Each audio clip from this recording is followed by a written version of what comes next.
स्वः तत्सवितुर्वरेण्यं भृगो देवस्य धीमहि धियो यो नः प्रचोदयात्। ॐ सहनाववतु सहनौ भुनक्तु सह वीर्यं करवावहै तेजस्विनावधीतमस्तु मा विद्विषावहैः। ओम शांति शांति शांति।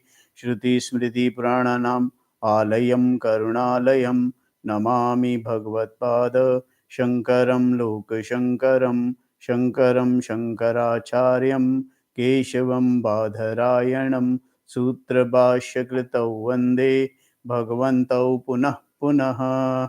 ओम त्वमेव माता च पिता त्वमेव त्वमेव बन्धुश्च सखा त्वमेव त्वमेव विद्या द्रविणं त्वमेव त्वमेव सर्वं मम देव देव। ओम गुरुदेव भगवान शिव शंकर भोलेनाथ कैलाशपति महाराज की जय हो। भगवान व्यास जी महाराज की जय हो। शंकराचार्य भगवान की जय हो। स्वामी तपोवन जी महाराज की जय हो। स्वामी चिन्मयानंद भगवान की जय हो। स्वामी दयानंद भगवान की जय हो। स्वामी प्रबुद्धानंद भगवान की जय हो। स्वामी शुद्धानंद भगवान की जय हो। साध्वी आनंद ज्योति जी की जय हो। सभी गुरु देवताओं की जय हो। माता पिता की जय हो। ओम श्री परमात्मने नमः। अत अष्टमो अध्यायः अक्षर ब्रह्म योगाय। कविं पुराणम् अनुशासितारम् अणो अणीयांसम् अनुर्सं सम्रेत्य सर्वस्य धातारम् अचिन्तय रूपम् आदित्यवर्णं तं सह परस्तता प्रणयकाले मनसा अचलेन भक्तया युक्तः योगबलेन च एव भ्रूयो मध्ये प्रणयम् आवश्य सम्यक् सतं परम पुरुषम् उपेति दिव्यम्। कविम चैप्टर 8 के अंदर भगवान के अपने स्वरूप का वर्णन भगवान स्वयं कर रहे हैं। That is why this is called the song of ईश्वरा संग बाय ईश्वरा हिमसेल्फ। ही इज भगवान in form of Krishna is describing his own स्वरूप। अपने ही स्वरूप का वर्णन कर रहे हैं। भगवान अपने स्वरूप का वर्णन जो है भगवत गीता के अंदर चैप्टर 7 से शुरू करते हैं। चैप्टर 7 में उन्होंने वर्णन किया था, चैप्टर 8 में वर्णन कर रहे हैं। चैप्टर 8 में भगवान अपने स्वरूप का वर्णन करते हुए कहते हैं खवीम, खवीम the one who sees all the three state. कवीम कौन है? खवीम, खवीम means the one who can see beyond,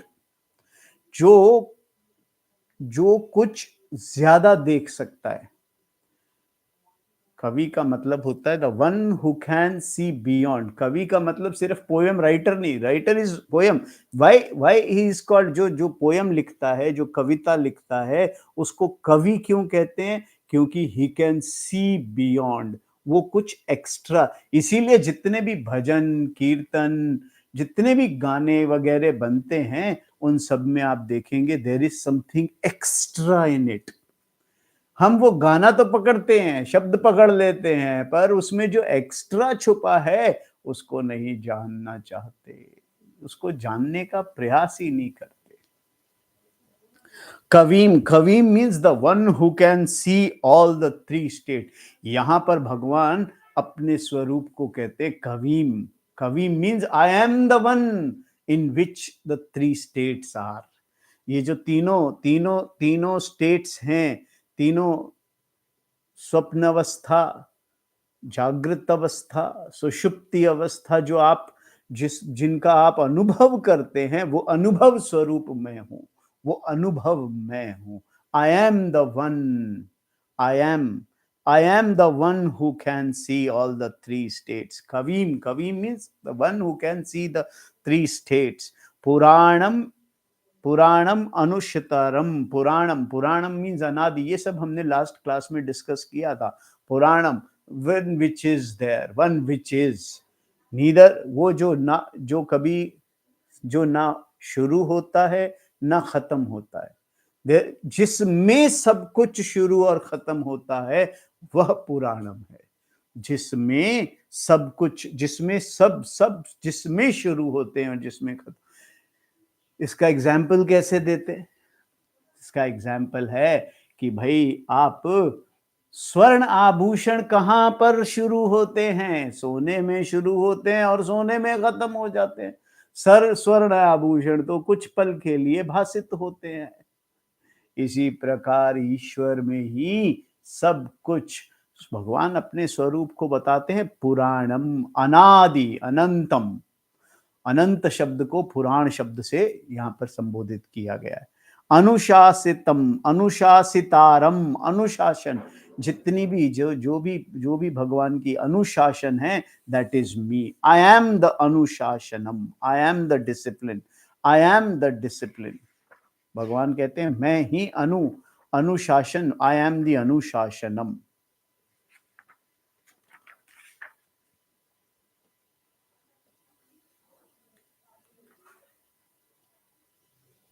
he is दिव्यम, दिव्यम, द दिव्यम, टू मीनिंग्स भगवान कहते हैं। अचिंतन्यम, अचिंतयम, the one on which the contemplate, जो मेडिटेशन का ऑब्जेक्ट है। अणुचिंतयम, अणुचिंतयम, चिंतयम means doing inquiry, contemplating.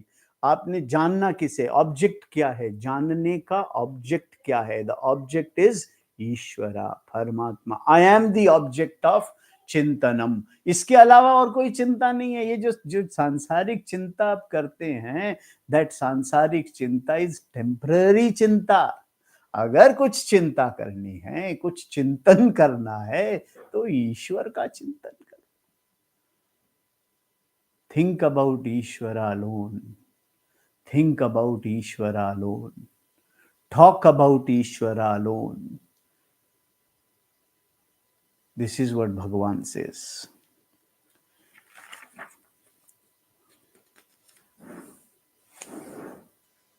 Anushashita, the one who rules the whole creation, because of whom the law of dharma and other laws, he is the law, he is the law. Anu, इसके साथ ये जो ना अनु अनियान, अनु अनियान, because he is, भगवान ही चिंतनीय योग्य है। भगवान के अलावा और कोई चिंतन, तो उसके लिए अनुशासन, धर्म की आवश्यकता है। धर्म क्या है? एक जीव का धर्म है ईश्वर चिंतन करना। ईश्वर चिंतन करने के सिवाय और कोई धर्म है नहीं।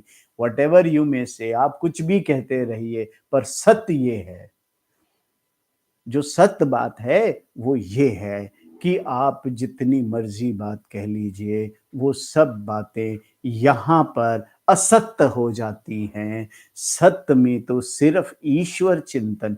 ईश्वर चिंतन का मतलब है ईश्वर का विचार करना, ईश्वर को जानने का प्रयास करना। इसे ईश्वर चिंतन कहते हैं। ईश्वर चिंतन का मतलब ये नहीं है कि आप बैठ करके सिर्फ नामों को रटें। रटना जरूरी है, क्योंकि नाम रटेंगे, पहले आप नाम रटेंगे, फिर आप नाम की महिमा को जानेंगे, तब आप नाम को जपेंगे। जब आप नाम को जपेंगे, नाम की महिमा को जानेंगे, तो फिर आप नाम के स्वरूप को जानेंगे। जब आप नाम के स्वरूप को जानेंगे, तो उसे कहते हैं, नाम के स्वरूप को जानना ही ईश्वर चिंतन है।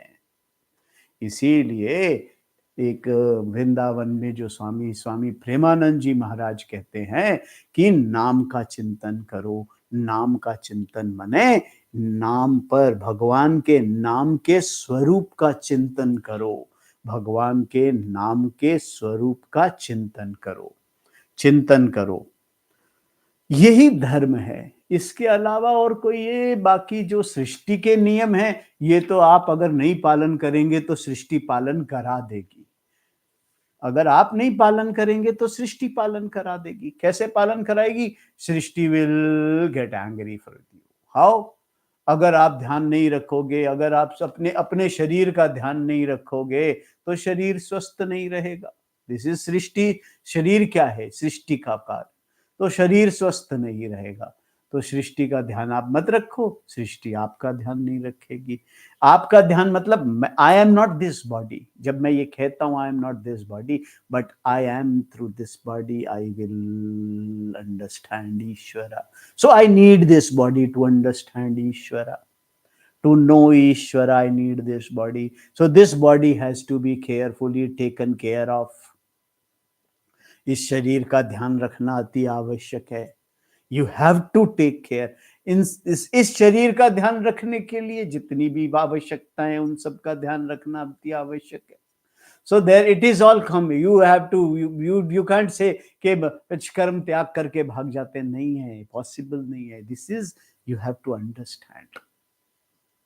समझिए, this is all chain. To understand Ishvara, all this is required, and whatever is required, you have to take care.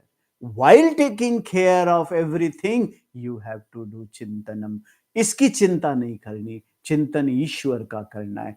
ये प्रकृति ध्यान रखेगी, आपको थोड़ा ध्यान रखना है, बाकी प्रकृति ध्यान रखेगी। you have to go and have bath। आपको जाके स्नान करना है, अपने शरीर को पहुंचना है सब तरीके से। सो ऑल कीटाणुज विल गो, प्रकृति विल टेक केयर, नो कीटाणु is left, water will take care of everything, so that no कीटाणु। दिस इज प्रकृति टेकिंग केयर ऑफ प्रकृति। The water will take care of, no कीटाणुज are left in on your body. आपके शरीर पर कोई तरह का बैक्टीरिया कीटाणु ना रहे। आपका कर्तव्य है नहाने जाना, नहाते वक्त आपके सारे कीटाणु निकल। This is water taking care of your body, प्रकृति taking care. You have to do the duty, duty is to go and have a bath. आप समझ रहे? This is very small, very small example. This is the way the प्रकृति takes care of you. It is not you. You just do your duty. Prakriti will take care of everything. You say, I will take care. I take care of my family. I take care. मैं अपनी family को पालता हूँ. It is Prakriti who is taking. You just do your duty. आप अपनी duty को करते रहिए. While only Chintanam should be Ishwar Chintanam. Working on Ishwar's Swarupa. Keep working on Ishwar's Swarupa. Don't fall for anything else. इससे छोटा कुछ नहीं। What is the Shrestha you can achieve? It is Ishwar Swarupa. This is the Shrestha. यही सबसे अति उत्तम। बाकी सब डिग्रीज, सब धन, सब कुछ प्राप्त जो करते हैं वो सब इसके सामने तुच्छ है। दिस इज व्हाट भगवान से। सो Anusashita, the one who rules the whole creation, because of whom the law of dharma and law of other creation exist. It is Ishwara's law. Ishwar ka law hai. It is Ishwara's law to take care. You just do the duty. Ishwar will take care. You just, आप अपना कर्तव्य करिए. Your Ishwar will take care. This is what Bhagavan. You do your duty. You can't deny doing your duty. No one in the sansar can say, I deny doing my duty. Rest, everything will be taken care by Ishvara. Ano Aniyam, the one who is subteller of the... Ano Aniyam means he is the subteller. Sukshma se ati sukshma wahi hai. Virat se virat wahi hai. He is the old, sampurna wahi hai, and sukshma. He is the one. From this to that, it is he alone. There is nothing else. This is what Ano Aham, the one who is subteller of the subtellest thing. You can ever conceive of. जो भी आप सोच सकते हैं, that is he alone. Anything that you can conceive of, even the subtlest concept. This is what Bhagwan Ram said to Ma Gita, Sita. She was, जब सीता मैया ने देखा स्वर्ण मृग, तो भगवान ने कहा, जो भी आप सोच सकते हैं, जो भी आप सोच सकते हैं, वो सब है, and that sub is me. I am the one. Sukshma se sukshma, matlab I am your thought. The smallest, a single, a minutest of the thought is me alone. सबसे सूक्ष्म विचार और विचार का विचार भी मैं ही हूं. It is me alone. I am the Sukshma. I am Sukshma. I am the thought. I am the thought of being a thoughtless. That Sukshma I am. I am thoughtless. And this thought is also me alone. मैं ही ये विचार हूं कि मैं विचारलेस हूं. Sarvadhata, the one who is ordiner of everything. Sarvadhata, I am, मैं ही सबका पालन करने वाला. The one, the person, सबका पालन कर, ordinator of everything. A person who meditates upon Ishvara in this manner comes to, इस प्रकार भगवान को पूजने वाले को, भगवान को जानने वाले को भगवान की प्राप्ति होती है. The one who cannot be thought of. अचिंत्य रूप है. अचिंत्य रूप है. ईश्वर अचिंत्य रूप है. चिंतन किस पे करना? ईश्वर पर. और ईश्वर जो है वो अचिंत्य रूप है. दिस इज आफ्टर एंड यही समझना है. ईश्वर अचिंत्य रूप है. What you cannot think about can also be a non-existent. जो आप नहीं सोच सकते वो आप सोचेंगे that is not existent. But here the one which you cannot think, जिसको आप विचार, जो अविचारणीय है, जो अविचारणीय है वह ईश्वर है. He is not existent. ऐसा नहीं है कि वो है नहीं, वो है पर आपके विचारों से अविचारणीय है. अविचारणीय ईश्वर है. अविचारणीय. If you can take it as the one who is in the form of creation, how are you going to think about him?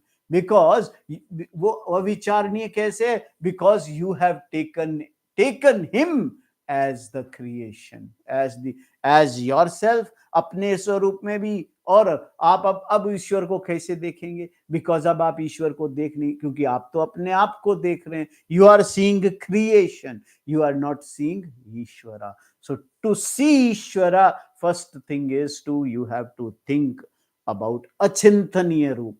अचिंतनीय रूप. This is meditation. You have to meditate upon the one which is अचिंतनीय. अचिंतनीय पे भी चिंतन करना है. The one who is achintaniya par chintan karna. How are you going to imagine or even appreciate omniscience or all pervasiveness? The one whose form is the whole creation. आप उसको कैसे चिंतन करेंगे उस पर? Your mind is capable of thinking only one thing at the given time. It is not possible for human mind to imagine everything at the same time. If you look at Ishvara's own Swarupa as Atma, he is not available for objectification. जो अचिंतनीय है वो objectification के रूप में available नहीं है. You can't objectify ईश्वरा. You cannot objectify ईश्वरा एंड डू चिंतनम. इसीलिए ही इज अचिंतनीय. अचिंतनीय. यू हैव टू डू चिंतन ऑन अचिंतनीय. इट इज चिंतनीय. द नेक्स्ट वर्ड रिवील्स आदित्य वर्ण. किस प्रकार चिंतन करते हैं? The one who has appearance of the sun. The form of the sun is nothing but light. It is not the light that comes and goes. ईश्वर किस स्वरूप में है? ईश्वर प्रकाश रूप है. वही प्रकाशित करता है. ये यहां पर रूप नहीं है, कोई रूप नहीं है. The light doesn't have any rupa. Light is no roop. Light किसी प्रकार का रूप नहीं है. बट ऑल रूपाज आर प्रकाशित. सब रूप उस रोशनी में प्रकाशित होते हैं. जिस प्रकार सूर्य की रोशनी में ये जगत प्रकाशित होता है, उसी प्रकार ईश्वर की रोशनी में सूर्य प्रकाशित होता है. So it is always the form of light and it illumines everything. Similarly, this Purusha is in form of consciousness. ये किस फॉर्म में है? चैतन्य. Consciousness फॉर्म में. It is my consciousness. The light of consciousness. ये मेरे चेतना की रोशनी है जिसमें सब कुछ प्रकाशित. सूर्य भी जिसमें प्रकाशित होता है. Similarly, this Purusha is in form of consciousness, which is not subject to increase or decrease. Like the sun, it always illuminates without any motive or intention. सूर्य जो है वो किसी को illuminate करने के लिए नहीं प्रकाशित है. इन हिज प्रकाशा एवरीथिंग इज इल्यूमिनेट। उसी प्रकार मैं चैतन्य स्वरूप, मैं, मेरी चेतना का जो प्रकाश है वो इसलिए नहीं है कि मुझे जगत प्रकाशित करना है, जगत इस चेतना में प्रकाशित होता है। It illumines in me alone. When we say it illumines everything, we are using a verb. It implies an agent, but here there is no agency involved. And its essential nature is to shine. It is Chetana. I am Chetan Swarup. भगवान कहते हैं मैं चेतन स्वरूप हूं, and in this Chetan Swarup everything is illumined. Like the sun, it illumines everything in front of it. Without doership, self-shining Atma illumines the entire creation. Everything shines after it. It is asangha, untouched by what happens in its light. जैसे सूर्य, light is not affected. Light जो है, सूर्य की रोशनी जो है, वो effect नहीं होता कि वो किसी गंदी चीज को इल्यूमिन कर रही है, या स्वर्ण को इल्यूमिन कर रही है, या किसी सुंदर पदार्थ को इल्यूमिन कर रही है। लाइट उससे इफेक्टेड नहीं होती। गंदी चीज को प्रकाशित करते हुए लाइट गंदी नहीं होती, सुंदर चीज को लाइट सुंदर नहीं होती, स्वर्ण को प्रकाशित करते हुए लाइट स्वर्ण नहीं होती। लाइट असंग रहती है, रोशनी असंग रहती है। इसी प्रकार ईश्वर चेतना स्वरूप में, चेतन स्वरूप में सब कुछ प्रकाशित करते हुए भी सबसे असंग रहते हैं। एवरीथिंग शाइन्स, इट इज असंगा, untouched by what happens in this light.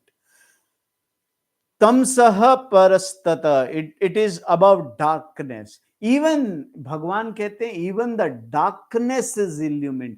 जैसे रोशनी इल्यूमिन करती है सब, वैसे ही मैं रोशनी को इल्यूमिन करता हूं, और मैं ही डार्कनेस को भी इल्यूमिन करता हूं। I am the one in which darkness and illumination, the light is illumined. जिसमें रोशनी भी रोशन होती है, और अंधकार भी मैं रोशन करता हूं।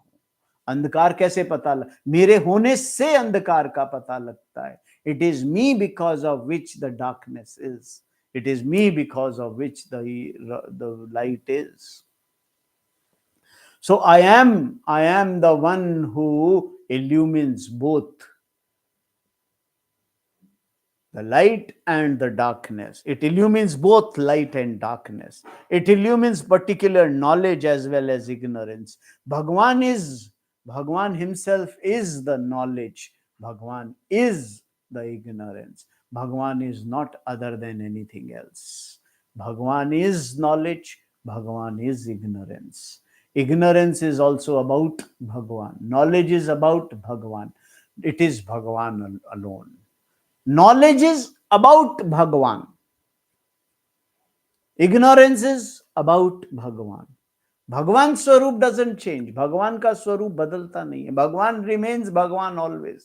परमेश्वरा remains परमेश्वरा. परमेश्वर हर समय परमेश्वर रहते हैं. Whether you know him or you don't know him, he remains परमेश्वरा. He is परमेश्वरा. आप जानिए, अगर आप जान जाएंगे परमेश्वर के स्वरूप को, ईश्वर के स्वरूप को अगर आप जान जाएंगे, तो आप इस जीवत्व के बंधनों से मुक्त हो जाएंगे। और अगर नहीं जानेंगे तो जन्म और मृत्यु के इस बंधन से हमेशा बंधे रहेंगे। So there is no harm, whether you know or don't know, you just keep living. अगर आप नहीं जानते, नहीं जानना चाहते, इस जन्म को वेस्ट करना चाहते, it is your choice, keep wasting. You will be born again, you will be born again, then again, just keep। तो क्या करेंगे जी आप बॉर्न होकर के? You will just keep facing your prarabdhas. Do it.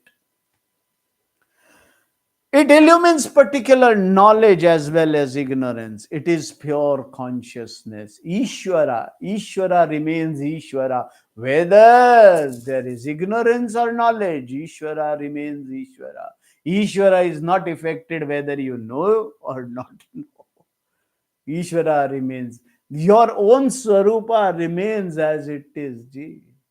Your true Swarupa remains, whether you know or don't know. If you don't know, then the thoughts will keep coming. If you know your Swarupa, which is thoughtless, then there will be only one thought. That thought is of Ishvara, and that is no thought.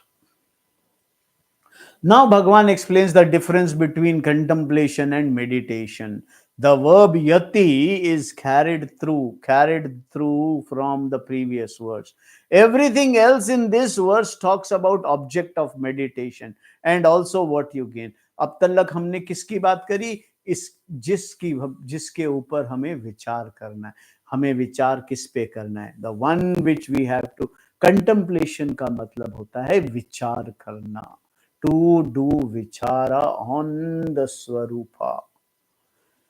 In contemplation, there is no difference between. जब contemplation होता है, then there is no difference between विचार करना और विचार का object. The object and the vichara becomes one.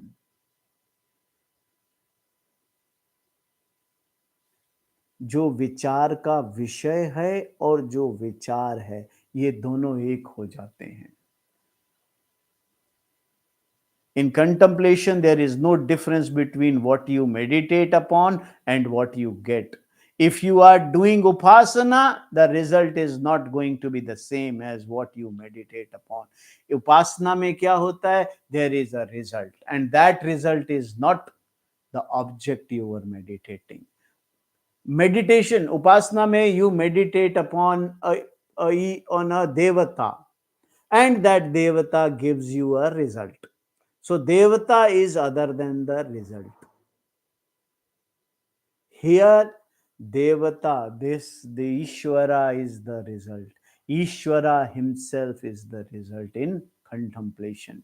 In upasana you get a result.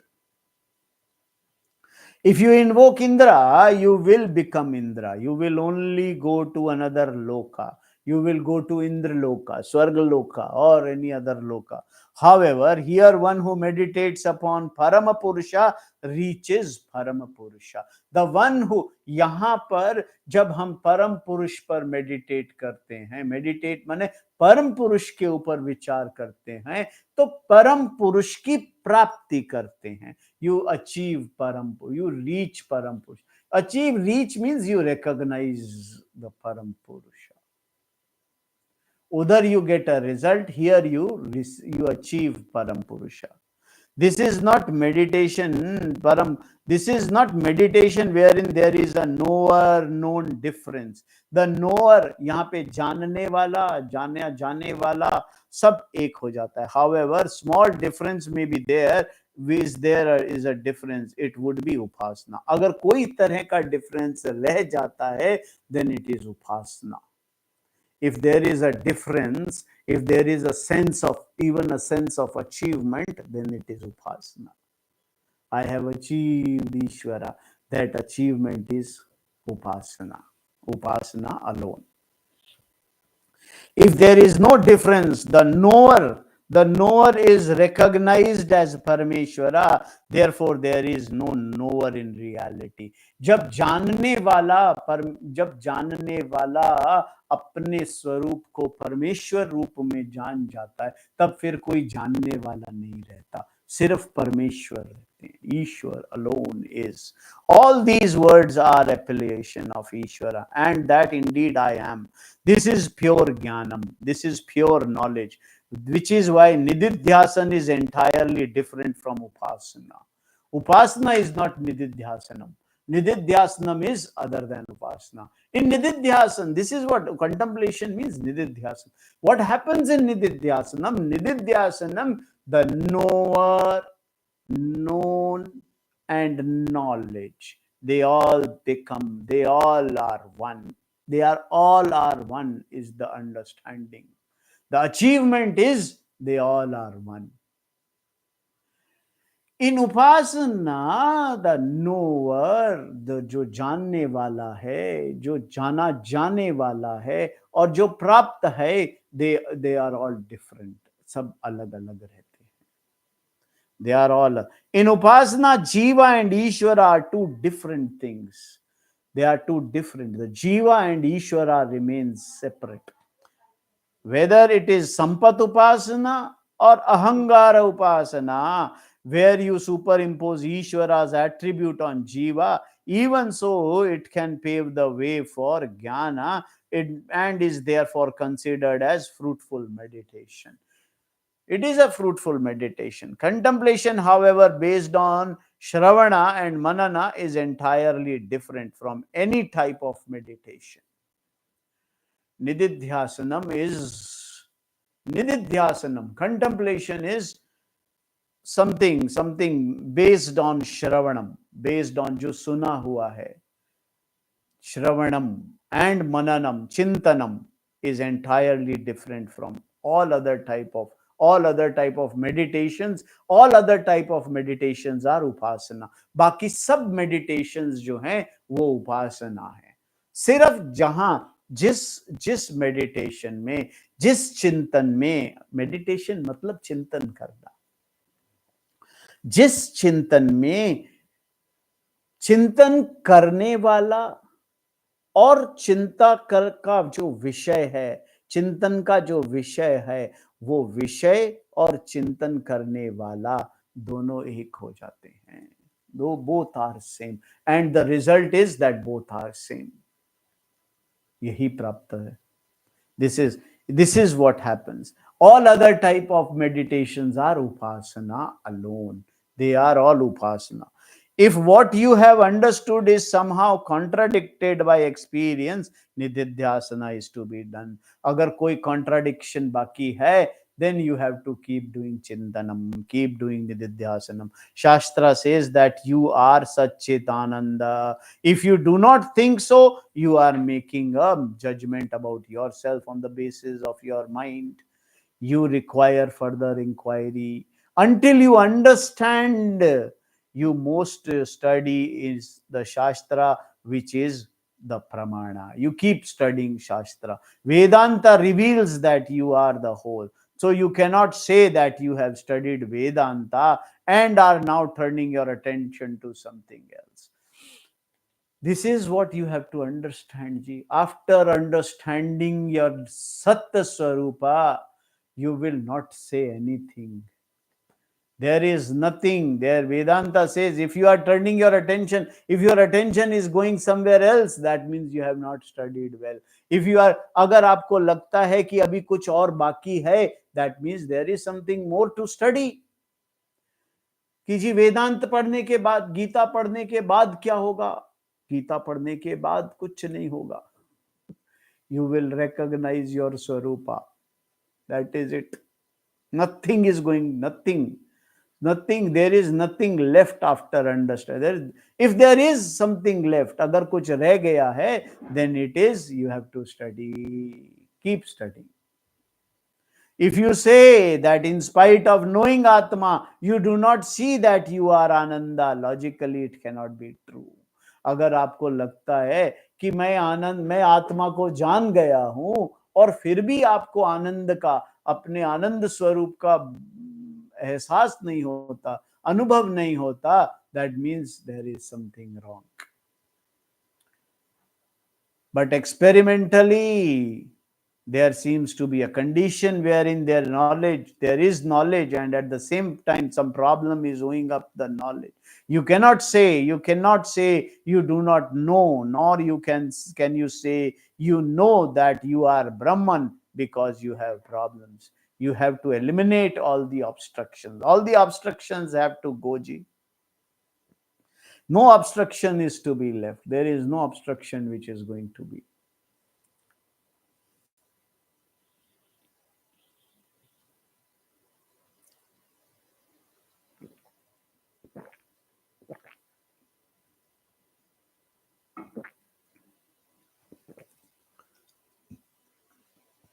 So contemplation upon knowledge, I am Ishwara, is not an action.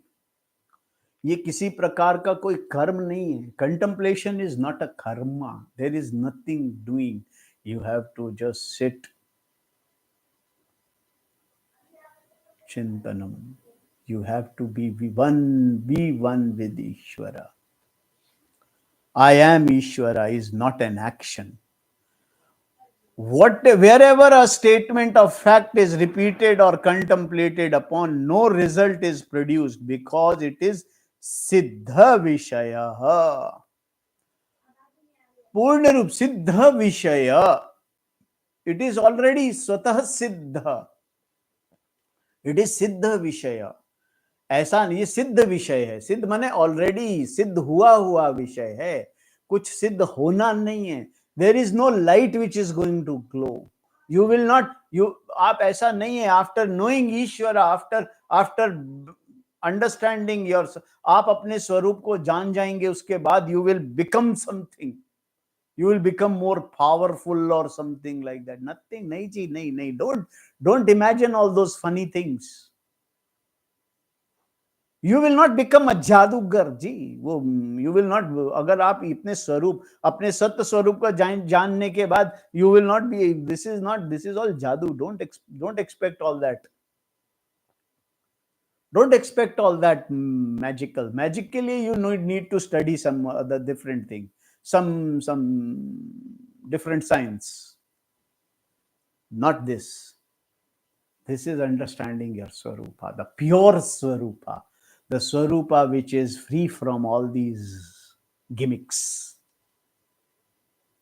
Bhagavan says, no result is produced. Don't expect there will be some helmet will come over here and you will become Abba, मैं तुम्हें आशीर्वाद देता.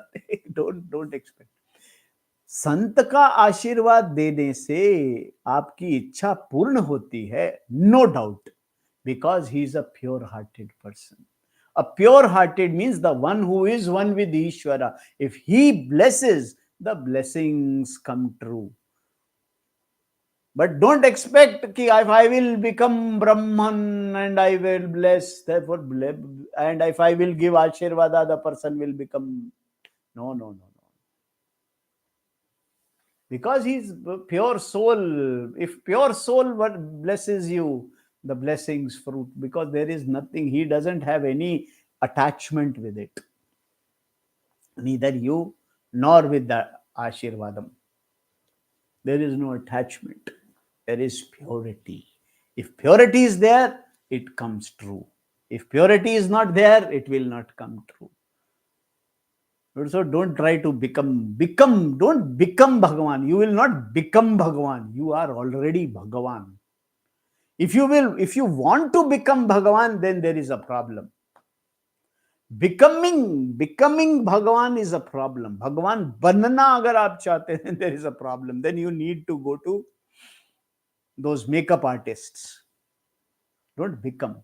You have to understand your true Swarupa, which is, that is why Bhagavan says, Siddha Vishaya. Ye Vishay jo hai, ye already Siddha hai. An already accomplished fact. This is important to know. An already accomplished fact is not the result of any action, because it is not produced. Nobody can produce your Swarupa, it is already there. Karma can produce, modify, cleanse, or help you reach something. In fact, Atma is already Brahman. It is a statement of fact, like saying fire is hot. This fact is not produced and therefore no result, not a result of karma. Fire is hot. It is not result of karma. It is hot. Ishvara is Ishvara, not because you want to understand, because you understood it, that is why he is Ishvara. No, he is Ishvara whether you understand or not understand, he is Ishvara. You are Paramatma, whether you understand or not understand, that doesn't make a difference. As a statement of fact, it is to be merely understood. Similarly, the statement I am Brahman is the statement of fact that needs to be understood. ये समझने का, सिर्फ समझने का विषय है. You have to understand it. भगवान जानने का विषय है. भगवान जाना जाते हैं. जाना जाने के बाद there is You won't become you. There is nothing that will change. There is nothing to be accomplished by karma here. Shravana, Manana and Nididhyasan are the threefold means to understand. सिर्फ जानने के लिए तीन ही आवश्यक चीजें हैं, and that is सुनना, श्रवणम, मननम and nididhyasanam are the threefold means to understand. This is, and it is adequate. Nididhyasan is contemplation in keeping with Shastra. Therefore, Bhagavan Krishna says here that the one who contemplates on Parmeshwara in this manner, that is in keeping with what is said in the Shastra, reaches Parmeshwara. जो इस प्रकार परमेश्वर पे, परमात्मा पे, जो परमात्मा पे अपने ध्यान को स्थित करते हैं, वो परमात्मा स्वरूप हो जाते हैं. दे रीचेज मतलब वो ईश्वर को जान जाते हैं. दे बिकम वन विद, वो ईश्वर के साथ एक हो जाते हैं. एक होने का मतलब इट इज नॉट कि वो अलग हैं और फिर एक हो जाते हैं. वो अपने एकता को जान जाते हैं. वो अपने परमात्मा स्वरूप को जान जाते हैं. दिस इज व्हाट भगवान सेज. रीच का मतलब है जानना अपने स्वरूप को. यह कविम पुराणम अनुसमरेत परमम पुरुषम यति. This is knowledge. This entire sentence, this ये जो श्लोक है, this is not only a श्लोका, इट इज ज्ञानम. यह कविम पुराणम अनुसमरेत यह परमम पुरुषम यति. This is not a statement, it is knowledge. This is pure knowledge. Bhagavan starts by saying that the one who knows him as Ishvara, or being always in him, comes to him after death. There is no rebirth for this person. जो इस प्रकार मेरे स्वरूप को, भगवान कृष्ण कहते हैं, जो इस प्रकार मेरे स्वरूप को जान जाता है, वो जन्म और मृत्यु से मुक्त होकर मेरे ही स्वरूप में लीन मतलब मेरा ही स्वरूप हो जाता है. Which is already, he is already my स्वरूपा. He recognize me. He recognize that there is no individual स्वरूपा. It is me alone. It is me alone which is appearing as him. It is water alone which is appearing as wave. It is gold alone which is appearing as ornament. Nothing else. Understand. Samjho. The another person who contemplates upon him as Ishvara, having gained from Shastra the knowledge that Atma is Parmeshwara, contemplates upon that. He is Parama Purusha. वह परम पुरुष है जो इस प्रकार मेरे मेरे मेरे मेरे पे विचार करता है. मेरे पे माने परमात्मा पर इस प्रकार जो विचार, परमात्मा के स्वरूप पे जो विचार करता है, वह परम पुरुष है. वो परम पुरुष है. That he is contemplating upon, and he too does not come back after death. जो इस प्रकार भगवान पर विचार, भगवान के स्वरूप पर विचार करता है, जो भगवान के स्वरूप को पहचान जाता है, वो भगवान स्वरूप हो जाता है. Then he doesn't come back. There is no birth and death for him. Birth and death is just a thought. All thought goes for him. So birth and death goes for him. Then there is another person for whom the contemplation is coupled with yoga, specifically with pranayam. He is discussed in next verse. अगले श्लोक में भगवान जो लोग प्राणायाम, specifically pranayam, he also reaches Ishvara because of his contemplation. All these possibilities are mentioned because there are obstructions which are different for different people, and they have to be tackled differently depending upon the person. The seeker of yoga, various form of upasana and anything else that is necessary to remove obstruction. भगवान कहते हैं जो उपासना करते हैं वह भी मुझे प्राप्त होते हैं. किस प्रकार होते हैं? That is what is being explained here. The lot of yogi at the time of this is what भगवान says. भगवान कहते हैं प्रयाण काले मनसः चलेन भक्तय. प्रयाण काले मनस अचलेन भक्तय युक्तयोगबलेन चैव भ्रुवो मध्ये प्राणम् आव्यं सम्यक् सतं परं पुरुषम् उपेति दिव्यम् सह वह भक्तय युक्तः भक्ति युक्त पुरुष जो भक्ति युक्त पुरुष प्रयाण काले मीन्स अंत काल में भी at the time of death you just become unmanifest. At the time of death, what happens is you become, there is nothing, you just unmanifest.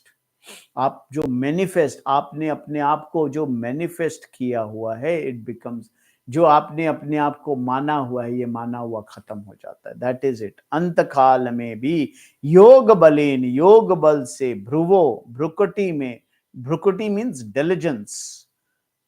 At the time of death, keep your mind at peace, stable. Manasa chalena, manasa chalena. मध्य में, मध्य प्राणम, प्राण को सम्यक अच्छी प्रकार से आवेश स्थापित करके, च फिर अचलेन निश्चल मन से, pure mind, with pure mind, peaceful mind, मन से स्मरण करता हुआ उस दिव्यम, दिव्य स्वरूप को. If man keeps his mind stable with devotion and discipline, at the time of death one resolves the Paramatma, one resolves to Paramatma. If the man keeps his mind stable, अपनी बुद्धि को अविचलित रखता है, अविचलित रखते हुए ईश्वर में अपने आप को स्थापित करता है. he reaches me, वो मुझे प्राप्त होता है, ऐसा भगवान कहते हैं. भगवान जो है बड़े अपने स्वरूप का वर्णन करते हुए कहते हैं, प्रयाण काले मनस चलेन भक्तय युक्तो योग बलेन चैव. At the time of death, it is not a journey, Bhagwan says. You don't go to another world, you don't go to another world, another place, etc. आप किसी जगह, दूसरी जगह जाते नहीं हैं. There is no other place to go. Like in deep sleep, you don't move anywhere. जब आप गहरी निद्रा में होते हैं, then you don't move anywhere. आप वहीं होते हैं. You go to sleep and you wake up. In the death also it is same. You just leave this form and rise in some other form. Paramatma takes another form after death. It is Paramatma. Paramatma just leaves this form and he takes another form. This form and individuality is gone for good. ये वाला शरीर, ये वाली form हमेशा के लिए चली जाती है. बट जो मैं है, जो मैं हूं, that मैं remains ever, and that मैं is not this name and form. That is why this name and form goes for good. Bhagavan says it goes for good, including the memory. Including the memory, it goes for the good. That is what Bhagavan, including ये जो मेरा का जो memory है, याददाश्त है, that also goes. All goes. This is what Bhagavan says. This is actually, memory goes in the deep sleep state also. There is no memory. In deep sleep state, there is no memory. Who is there? You are there. Who is there in deep sleep state? I am there. Are you sleeping? No, I am not sleeping at that time. I am awake. Neither you are sleeping nor you are awake. There is nothing sleeping and awake. There is nothing sleeping. Only the body is sleeping. Only the body is sleeping. Body awakes. And I think I am awake. I am sleeping. This is the vichara. This is to be corrected. Like in deep sleep state, you don't move anywhere. You go to sleep and wake up. In death also, same way. I just leave. I means I, the Paramatma. I leave the form and I come back in some other form. I leave this form because this form is no more of good use. You didn't take care of this form properly. So Paramatma takes another form after death. This form and individuality is gone for good. It is Paramatma that goes through all karma phalas in a new form. As it was he who did all karmas. Akarta, abhokta is mistaken as, here this is to be understood. This is what Bhagavan is explaining. Akarta, abhokta is mistaken as karta and bhokta. Nature of Paramatma remains unqualified by जीवत्वम. भगवान को कर्ता भोक्ता, भगवान अपने आप को, भगवान ही अपने आप को कर्ता भोक्ता जानते हुए, समझते हुए, this is an error. This is to be corrected. If this is corrected, then there is no कर्ता भोक्ता. कर्ता भोक्ता तुम खत्म हो जाता है. If कर्तृत्वम and भोक्तृत्वम is gone, then there is no individuality left. Then akarta, abhokta this is mistaken as karta and bhokta. But in avidya, it is misunderstood as jivatvam, karta and bhokta. Bhagwan is misunderstood as karta and bhokta. As some jiva he is sukhi, as some jiva he is sukhi, and as another he is dukhi. Sukha is our nature. So think of the creating sukham by objects, pleasure, but in fact only removing dukkham.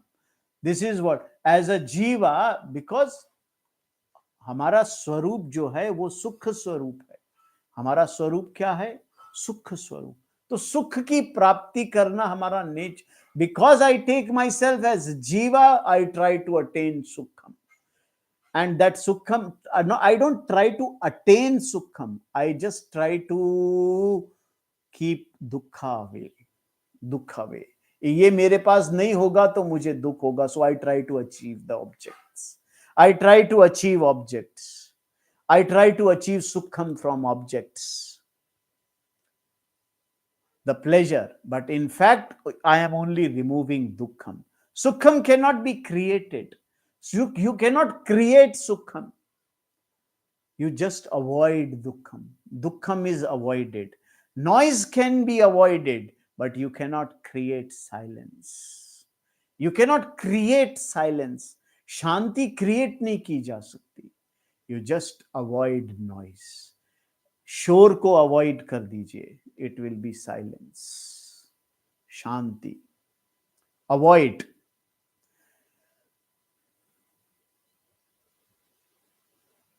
You are being that silence. You are the silence. You are being sukham.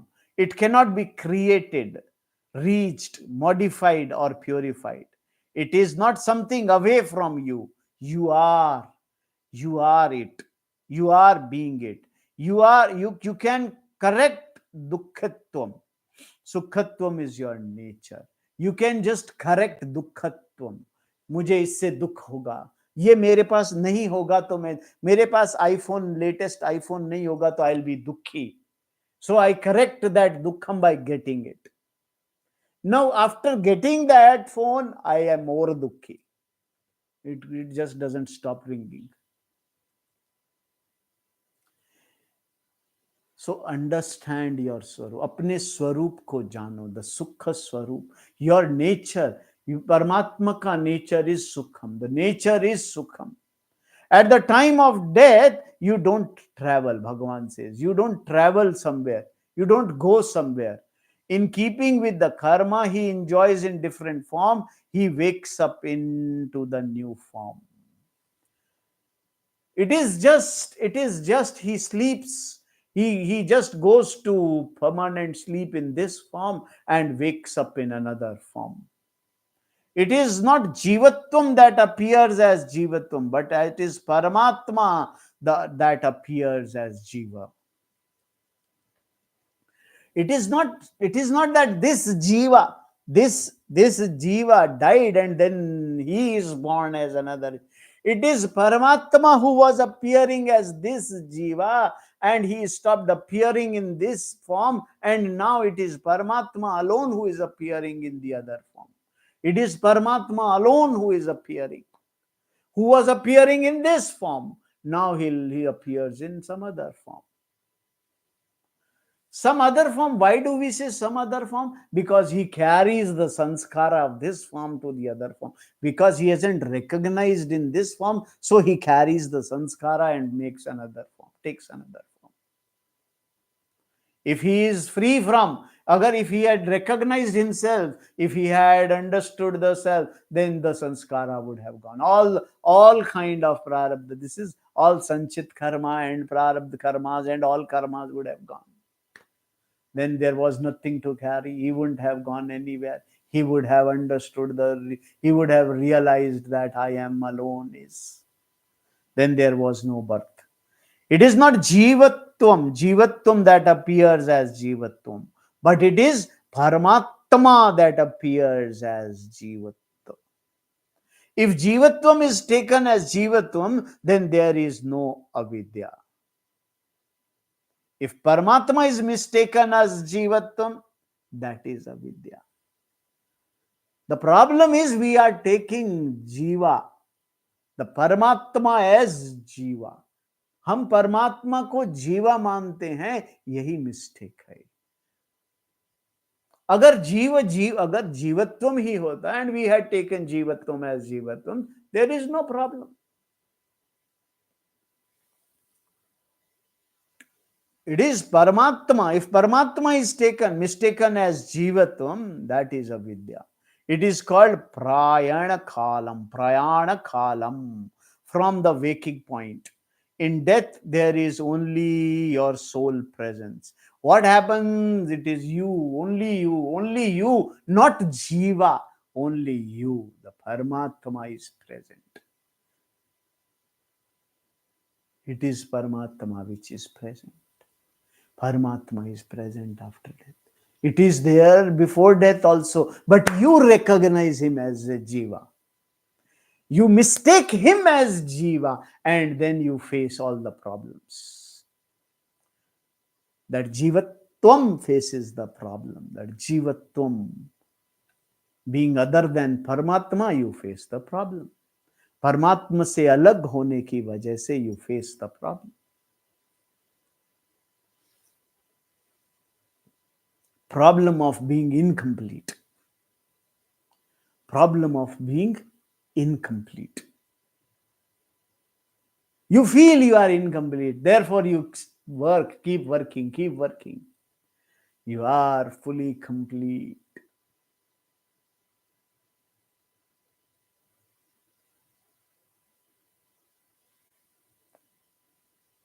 This is, you must understand, this is very important. Why?